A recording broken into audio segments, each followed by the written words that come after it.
Hello बच्चों, चलिए प्रश्न को पढ़ते हैं और समझते हैं। फलनों का x के सापेक्ष समाकल ज्ञात कीजिए।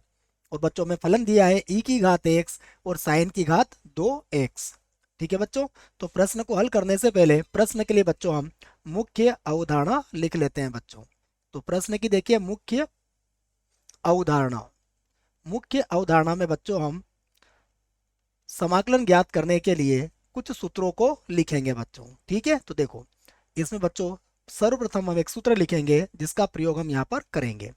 बच्चों हमें पता है कि cos 2a बराबर होता है 1 - 2 साइन स्क्वायर ए। ठीक है बच्चों, तो यहाँ से देखो बच्चों, अगर हमें साइन स्क्वायर ए का मान निकालना है तो इसी सूत्र को हम ऐसा भी लिख सकते हैं बच्चों। तो देखो ये हो जाएगा हमारे पास 2 साइन स्क्वायर ए और बराबर कितना हो जाएगा बच्चों, 1 - cos 2a। तो यहां से बच्चों हम साइन स्क्वायर ए का मान निकाल सकते हैं, कितना होगा 1 - cos 2a/2। ठीक है बच्चों, तो एक तो हमें मुख्य अवधारणा में यह बात याद रखना पड़ेगी। दूसरी बात देखते हैं बच्चों। दूसरी बात यह है कि यहाँ पर हम एक खंडत समाकलन का सूत्र होता है जिसका प्रयोग यहाँ पर करेंगे बच्चों। देखो u गुणा v dx, ये खंडत समाकलन का सूत्र है बच्चों। यह होता है u, फिर v का समाकलन, फिर माइनस u का अवकलन करेंगे बच्चों तो du/dx, फिर समाकलन करेंगे v का तो v dx, और इनका जो गुणनफल आएगा बच्चों उनका पुनः एक बार और समाकलन करेंगे और प्लस लगा देंगे बच्चों c। ठीक है, तो इन दोनों सूत्रों की सहायता से हम इस प्रश्न को हल करेंगे बच्चों। अब जिसका भी हमें समाकलन ज्ञात करना है बच्चों उसका समाकलन हम i के बराबर मान लेते हैं। ठीक है, तो मैंने लिखा माना i बराबर कितना है बच्चों, जिसका भी मुझे समाकलन करना है वह, ये होगा समाकलन e की घात x और साइन की घात 2x और dx बन जाएगा बच्चों। तो यहां से देखो बच्चों हम लिखेंगे बराबर, फिर समाकलन e की घात x और साइन स्क्वायर एक्स बच्चों किसके बराबर होगा, ये बराबर होगा 1 - cos 2x और बटा 2 के बराबर होगा बच्चों। और ये हो गया हमारा dx। ठीक है बच्चों, ये सूत्र है जो मैंने मुख्य अवधारणा में आपको लिखवा दिया था, फिर भी मैं इसको इसके सामने भी लिख देता हूं। हम जानते हैं बच्चों 2 साइन स्क्वायर ए किसके बराबर होता है, 1 - cos 2a के बराबर होता है बच्चों। ठीक है, अब यहां से देखो बच्चों हम e की घात x का अंदर गुणा कर सकते हैं। देखो हम इसको ऐसा लिख सकते हैं, यह हो जाएगा हमारे पास, और 2 का भी बच्चों, तो यह हो जाएगा e की घात x बटा 2 और माइनस होगा e की घात x बटा 2 और ये बन जाएगा बच्चों cos 2x। ठीक है बच्चों, और इसका पूरे का क्या करना है हमें, समाकलन। तो बच्चों इसको हम देखो अलग अलग करके भी लिख सकते हैं। तो अब हम लिखेंगे i बराबर समाकलन e की घात x बटा 2 dx और माइनस फिर लिखेंगे बच्चों 1/2 समाकलन e की घात x और बच्चों क्या आ जाएगा गुणा में, देखो गुणा में आ जाएगा cos 2x और dx। ठीक है बच्चों, यहाँ देख लो आप, यही बनेगा e की घात x बटा 2 dx और फिर 1/2 को बच्चों हमने कॉमन ले लिया है, मतलब बाहर ले लिया है, तो e की घात x और cos 2x बन जाएगा बच्चों ये। ठीक है, तो इसको बच्चों हम क्या करते हैं, समीकरण 1 बना लेते हैं। अब देखो बच्चों हम इसका तो समाकलन कर सकते हैं बच्चों, या फिर बच्चों समीकरण एक एक लाइन के बाद बनाएंगे बच्चों। हम इधर का समाकलन कर देते हैं उसके बाद फिर समीकरण 1 बनाते हैं। ठीक है बच्चों, देखो इसी को मैं इस प्रकार भी लिख सकता हूं, i बराबर, देखो बच्चों e की घात x का समाकलन क्या होता है, e की घात x की होता है और बटा कितना हो जाएगा 2 और माइनस का 1/2 और बच्चों यहाँ पर ये होगा e की घात x और cos 2x और dx। ठीक है बच्चों, अब जैसा मैंने कहा था मैं इसे समीकरण 1 बना लेता हूं बच्चों। ठीक है, अब हम क्या करते हैं बच्चों, इसमें जो e की घात x cos 2x है इसको भी बच्चों हम कुछ मान लेते हैं जिससे कि सुविधा रहेगी हमें इस सवाल को हल करने में। ठीक है, तो देखो अब मैं एक बार और लिख देता हूं बच्चों, पुनः माना, पुनः माना।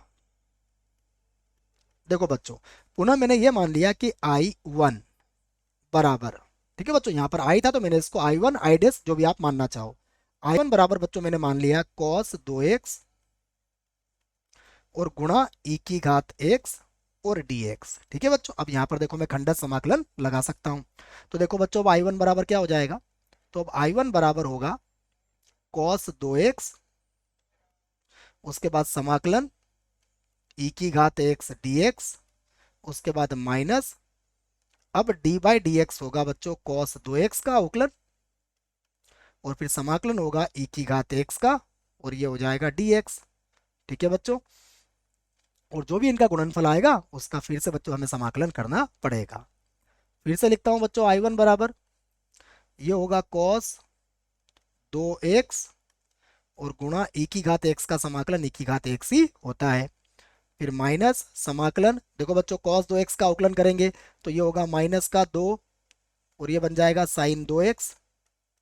ठीक है, और ई की घात x का समाकलन करेंगे तो ई की घात x, और फिर से लगा देंगे बच्चों हम dx। ठीक है, तो देखो बच्चों फिर से हम लिखेंगे आई वन बराबर, अब आई वन बराबर हमारे पास क्या आ जाएगा, देखो कॉस 2x ई की घात x, कॉस 2x और ई की घात x। ठीक है बच्चों, देखो अब हमारे पास यहाँ -2 था तो ये प्लस का 2 बन जाएगा बच्चों।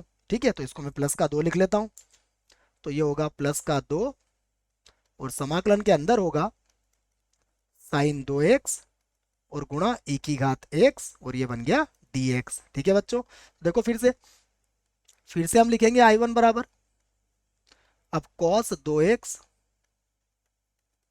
और e की घात x, ये तो ऐसे लिख देंगे बच्चों, प्लस का 2, और यहाँ पर पुनः बच्चों आप खंडत समाकलन लगा रहे हैं, देखो पुनः खंडत समाकलन लगाएंगे तो ये साइन 2x, फिर समाकलन होगा e की घात x dx, फिर माइनस, अब अवकलन करेंगे बच्चों तो d बटा dx, ये होगा साइन 2x का, और पुनः बच्चों e की घात x का समाकलन करेंगे तो e की घात x dx, और इनका जो गुणनफल आएगा बच्चों उसका फिर से हम समाकलन करेंगे। ठीक है बच्चों, ये लीजिए, तो देखो बच्चों इसी प्रकार हम इसको आगे हल और करेंगे।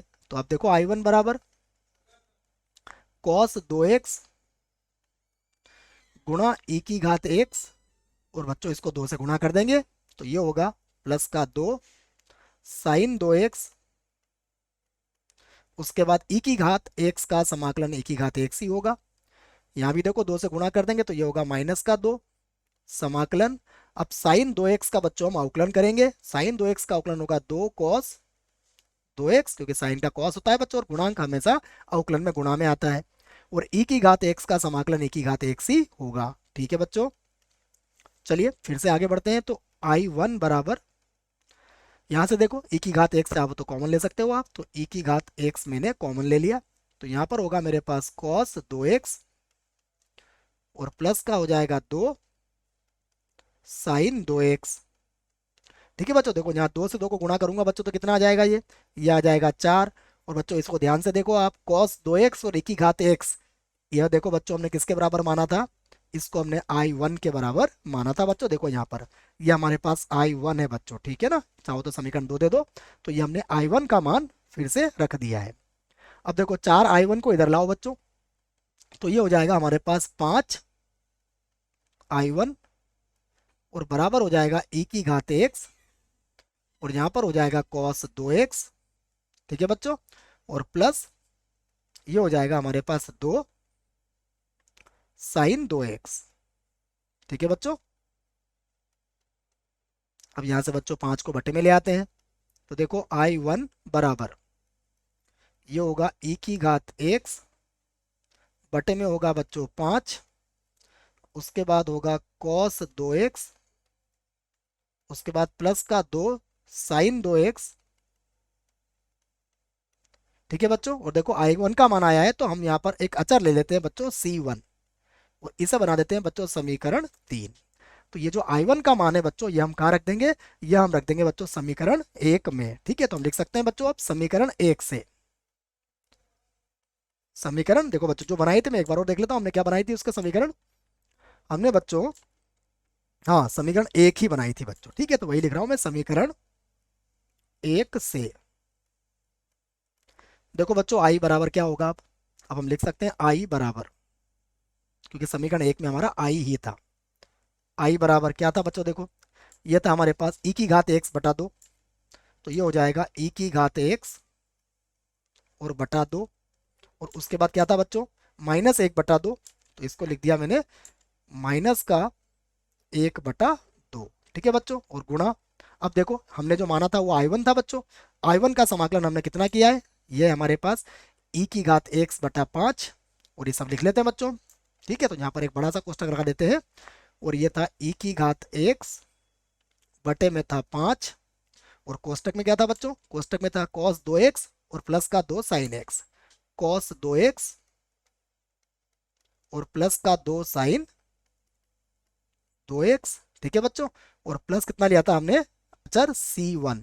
ठीक है, अब देखो बच्चों इसको यहाँ गुणा कर लेते हैं, तो हमारे पास होगा I बराबर ई की घात एक्स बटे में आ गया दो, और इसको अंदर गुणा कर लेते हैं, तो ये होगा माइनस का ई की घात एक्स और बटे में होगा बच्चों हमारे पास 10। ठीक है, और यहाँ हो जाएगा हमारे पास कॉस दो एक्स और प्लस का दो साइन दो एक्स। ठीक है बच्चों, और यहाँ पर होगा माइनस C1 बटा दो। ठीक है बच्चों, तो ये हमारे पास अचर है बच्चों, तो इस अचर को हम C से भी व्यक्त कर देते हैं बच्चों, मैं उसी बात को यहाँ लिख देता हूँ। तो अब फिर से लिखेंगे बच्चों, अतः I बराबर, देखो ये होगा ई की घात एक्स बटा दो, माइनस होगा ई की घात एक्स बटा 10, और यह बनेगा कॉस दो एक्स प्लस का होगा दो साइन दो एक्स, और बच्चों इस पूरे अचर को हम किससे व्यक्त कर देते हैं, सी से व्यक्त कर देते हैं बच्चों। और चाहो तो लिख भी सकते हो बच्चों कि हमने जो सी है उसको हमने किसके बराबर माना है। ठीक है बच्चों, चाहो तो हम कोष्टक में लिख सकते हैं कि जो सी है वो किसके बराबर है, माइनस C1 बटा दो के बराबर है। ठीक है बच्चों, तो यही हमारा उत्तर होगा बच्चों। आशा करता हूं आपको इस प्रश्न का उत्तर समझ में आया होगा। धन्यवाद।